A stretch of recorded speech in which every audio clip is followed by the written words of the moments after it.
Hello, and welcome to TPM's 3-Minute Thursdays. My name is Robbie Hoyler, and today we'll be using split lines to simplify simulations.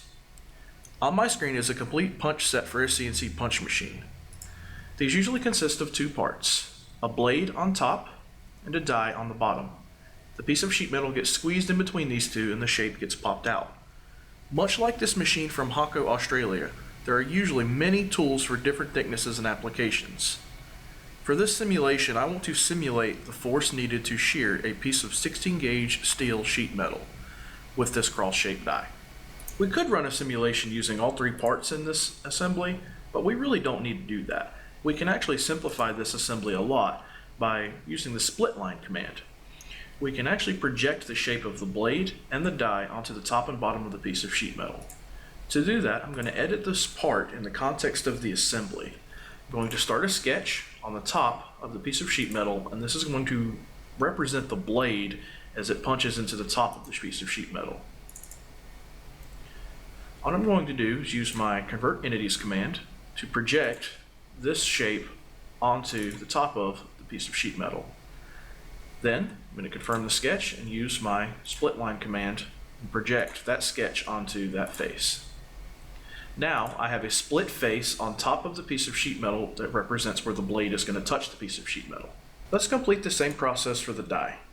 We're going to start a sketch on the back piece of the piece of sheet metal now. We'll view the die. I'm going to project this shape onto the piece of sheet metal. Now, what I'm going to have to do for the center slot is actually project the same shape that we put on the other side, but in this case I need to actually run an offset of about 1/32 of an inch. Now I'm going to confirm the sketch again and use my split line command to project onto the other face on the other side where the die hits.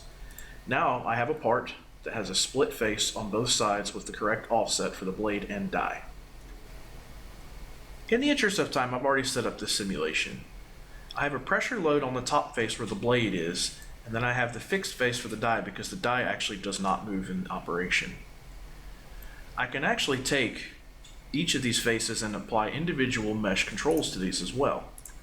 I can select the face individually and crank up the geometry here of the mesh.